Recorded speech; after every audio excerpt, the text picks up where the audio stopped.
Assalamualaikum warahmatullahi wabarakatuh. Ketemu lagi Kon Nyojo dengan Rakowen. Apa kabar? Semoga semua selalu sehat dan bahagia. Hari ini Sabtu tanggal 10 Juni. Betul ya? Tanggal 10 Juni 2023 pukul 16. Langit cukup cerah. Ada mendung di sana sini tapi tidak sampai mengkhawatirkan akan terjadi hujan. Setelah beberapa hari ternyata turun hujan. Ya sudahlah, terserah. Mau musim kemarau, mau musim penghujan buat saya sama saja. Tidak perlu mendebat-debat lagi.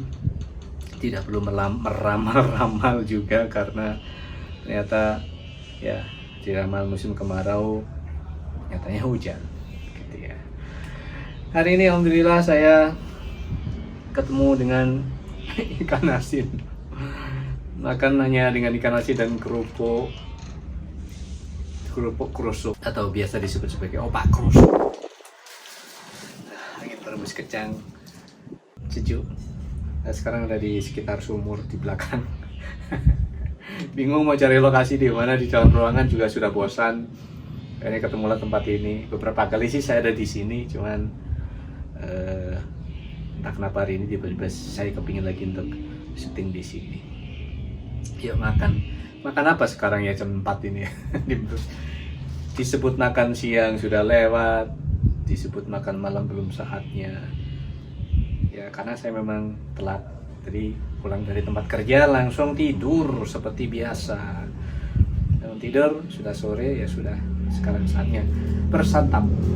Nasi putih cukup dengan ikan asin dan opak krusuk. Bismillahirrahmanirrahim.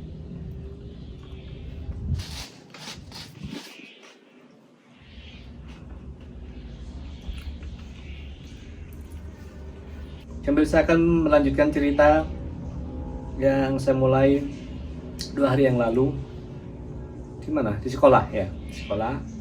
Ini bagian berikutnya dari apa yang saya ceritakan terkait dengan rencana-rencana tertentu.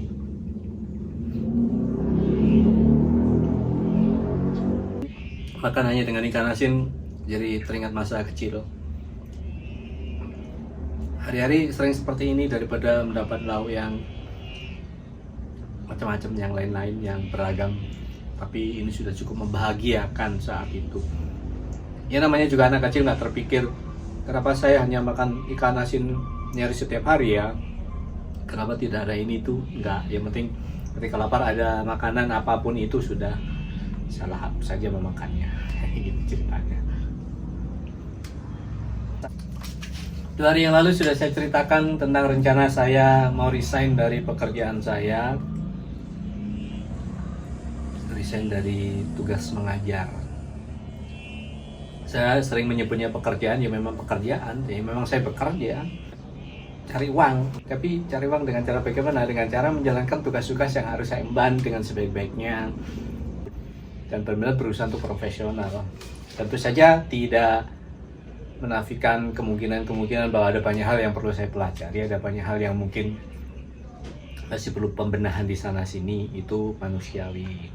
Yang penting terus ada keinginan untuk belajar. Karena belajar tidak akan pernah berhenti. Karena setiap hari akan selalu ada hal-hal baru yang ditawarkan. Ada kemungkinan baru yang muncul yang tidak perlu diabaikan begitu saja. Harus disambut dengan baik, dengan penuh sukacita, dengan niat untuk bisa ya memperbaiki diri, menambah ilmu pengetahuan dan seterusnya. Jadi tidak bisa tinggal diam begitu saja, tidak bisa berpuas diri dengan apa yang sudah dimiliki, karena ketika berpuas diri otomatis ya macet sudah. Yang lain udah jalan jauh kemana, saya mungkin masih jalan di tempat saya. Saya tidak ingin seperti itu, makanya ya dalam bekerja saya harus benar-benar berusaha untuk melakukan tugas-tugas saya dengan sebaik-baiknya. Itu sih.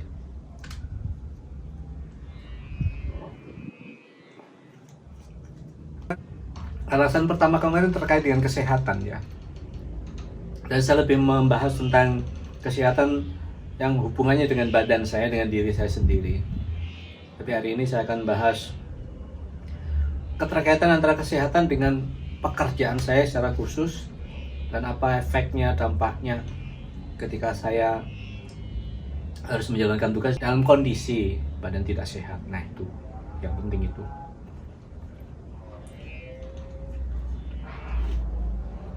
untuk kawan-kawan ketahui bahwa saya menyatakan ini semua sebenarnya adalah bentuk dari introspeksi saya, kesadaran saya pribadi untuk tidak ingkar bahwa dengan fakta seperti ini otomatis saya harus berpikir, dengan fakta seperti ini otomatis saya tidak bisa tinggal diam, dan bagaimana caranya agar semua pihak yang terkait dengan pekerjaan saya juga tidak dirugikan. Intinya itu sih sebenarnya.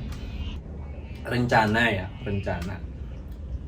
Dan rencana ini penting untuk saya gulirkan, mengingat apa yang terjadi juga tidak bisa diabaikan. Mulai sekarang saya sudah berpikir jernih bahwa ini penting untuk ditindaklanjuti, agar ketika saatnya tiba nanti, mungkin ketika secara fisik saya sudah benar-benar tidak kuat untuk melanjutkan pekerjaan, ya saya harus menyudahi, itu saja sih sebenarnya. Tapi kan saat ini hal yang krusial itu belum terjadi, dan saya tidak berharap itu akan terjadi. Saya tetap berharap badan saya sehat-sehat saja, tubuh saya tetap kuat melanjutkan pekerjaan. Cuman kan ada kemungkinan bahwa namanya juga ada penurunan fungsi organ ini itu dan seterusnya, itu berarti kan harus juga dipikirkan seandainya terjadi sesuatu, otomatis sudah benar-benar harus siap apa yang akan dilakukan.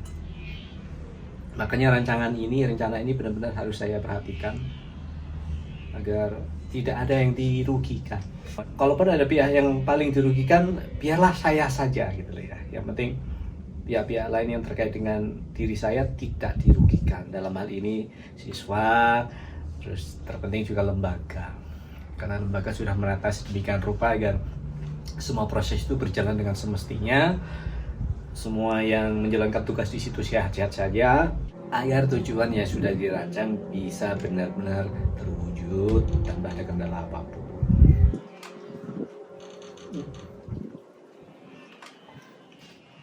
Satu hal yang tidak saya pungkiri adalah kenyataan bahwa makin kesini kan makin banyak angkatan-angkatan setelah saya, itu sajalah. Kalau saya sebut diri saya generasi tua, saya belum tua-tua amat. Tapi faktanya bahwa ada generasi berikutnya yang benar-benar bisa diandalkan. Ya, benar-benar bisa diandalkan untuk bisa melanjutkan melanjutkan roda perjuangan untuk mengantar anak bangsa menuju cita-citanya. Dan saya bangga banget melihat kawan-kawan di tempat kerja, kawan-kawan di sekolah menunjukkan performa yang keren banget. Makin kesini makin keren, apalagi dengan adanya program guru penggerak itu membuat mereka jadi makin percaya diri, membuat mereka jadi makin siap untuk bisa menjalankan tugas masing-masing. Dan saya lihat itu demikian. Di beberapa guru alhamdulillah sudah terjaring masuk di program guru penggerak. Kalau saya sudah tidak mungkin lagi karena ada pembatasan usia. Saya kena pembatasan usia. Jadi saya harus merelakan diri saya untuk ya sudah apa adanya saja. Ya pasti saya akan menyantap ilmu-ilmu dari mereka yang sudah bergerak di program guru penggerak. Karena saya pasti tidak akan pernah berhenti belajar kepada siapapun, belajar dari apapun. Itu prinsip saya. Makanya alhamdulillah ada teman-teman guru penggerak yang sekarang sudah mendapatkan banyak ilmu untuk bisa diterapkan nanti dalam pembelajaran. Alasan itu yang membuat saya jadi makin tenang untuk melanjutkan rencana, untuk mewujudkan rencana resign. Dengan adanya mereka, saya yakin banget nanti ke depan lembaga atau sekolah akan bisa menjadi lebih baik lagi. Gitu. Yang tua-tua macam saya ini sudahlah gitu ya. Support mereka saja dari belakang. Dukung terus, tidak ditinggalkan tentu saja, tapi akan terus didukung agar mereka bisa berkarya sebaik mungkin sesuai dengan tujuan yang hendak dicapai. Itu sih. Saya realistis saja memandang itu semua. Menjalani kehidupan sebagaimana siklus yang terus berputar ya. Dulu saya masuk menggantikan senior-senior saya. Kalau sekarang saya harus pergi untuk digantikan generasi baru, kenapa tidak? Dan itu buat saya suatu keniscayaan yang tidak bisa dihindari.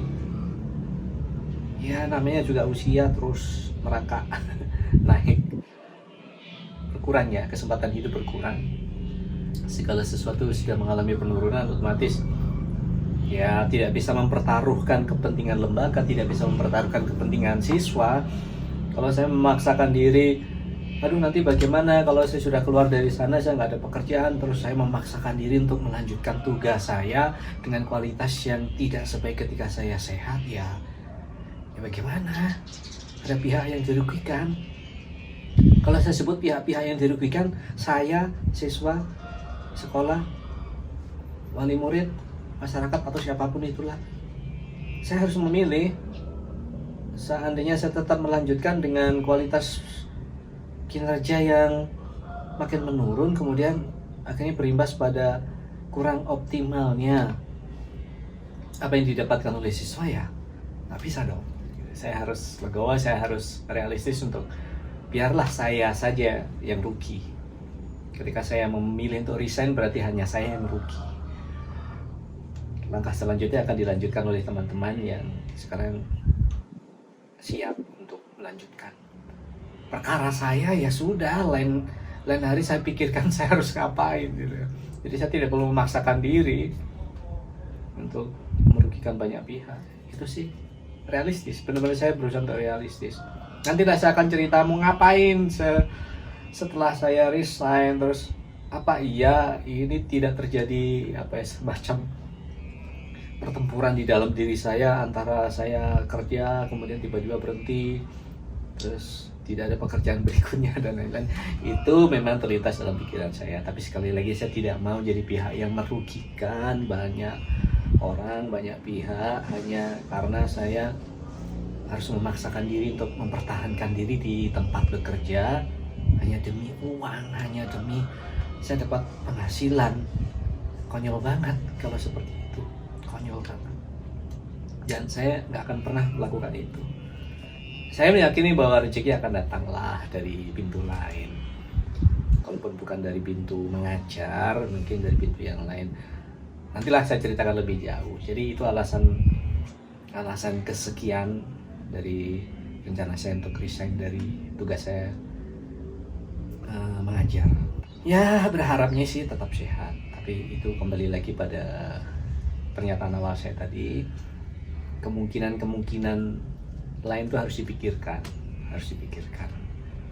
Jadi tidak bisa diabaikan begitu saja. Tetap berusaha untuk sehat, tetap berdoa agar Tuhan selalu memberikan kesehatan, tapi tetap harus realistis untuk melihat kemungkinan lain yang bisa saja terjadi menghadang langkah saya di depan.